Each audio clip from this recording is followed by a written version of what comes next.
rather own like 1% of something that's humongous and amazing than 100% of something that doesn't leave, my mom's basement.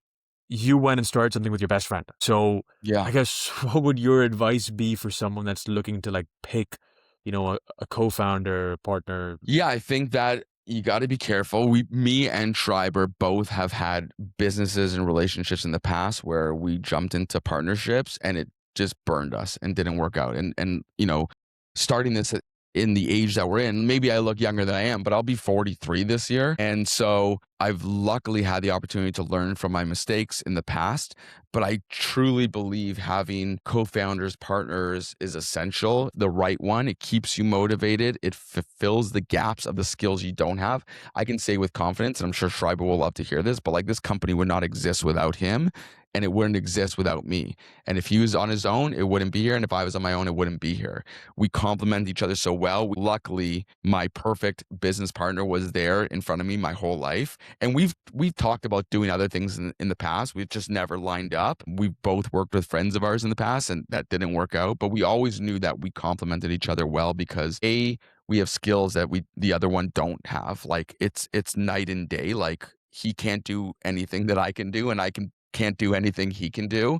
And we both have input and we can have conversations about each other's silos, but because we're, smart enough to understand it, but like execute on it, we couldn't do it. And we can be brutally honest with each other. The great thing about a best friend partner, or at least in our case, is that if I don't like an idea or if he doesn't like an idea, we have no problem and no ego to tell each other like to shut the fuck up or what. Like it doesn't have to be a professional environment when it's just the two of us because we get to where we need to go. And so we often make decisions, even our protein oatmeal, like our protein oatmeal that we launched, thought of it, designed it, created the recipes for it, got it distributed, got into stores in under 6 months because we just moved really quick. We were at a sampling one day. We were looking, it was quiet, it was raining, nobody was coming in. And so we just looked at the shelves for like most of the day and we're like, what's missing? What can we do? And we're like, oh, protein oatmeal. There's nothing here. It would make sense.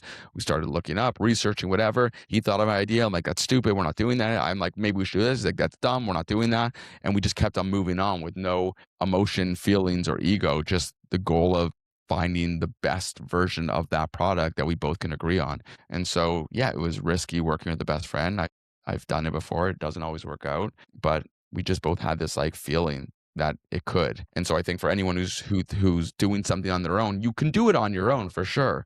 But being accountable to somebody else makes you accountable. And even if I'm great at, let's say, creative or design or product creation, having someone saying, okay, we need this by next Thursday because I have to, submit your designs so that we can get it in time, blah, blah, blah, blah, keeps me on schedule and vice versa for Schreiber. It's nice to have a partner that can hold you accountable and keep you motivated and going because you both feel like you're in it together versus you being by yourself, running with your mind, imagination running in wild in different directions of imposter syndrome or can I do this or am I the only person who thinks this is great? So I think partners are important if they're the right partners.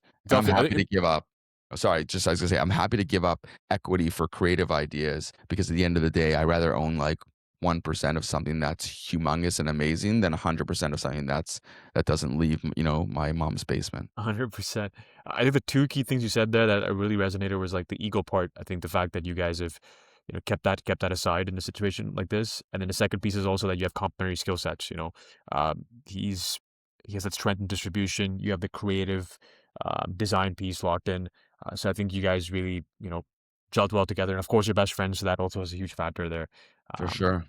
but Yeah, yeah, it's man, just an excuse for us to hang out together. That's the best part about all this. Like, there we we're go. going to Montreal next week. It's a road trip for me and him. It's gonna be Yeah, fun. So yeah, yeah. That's it's awesome. nice.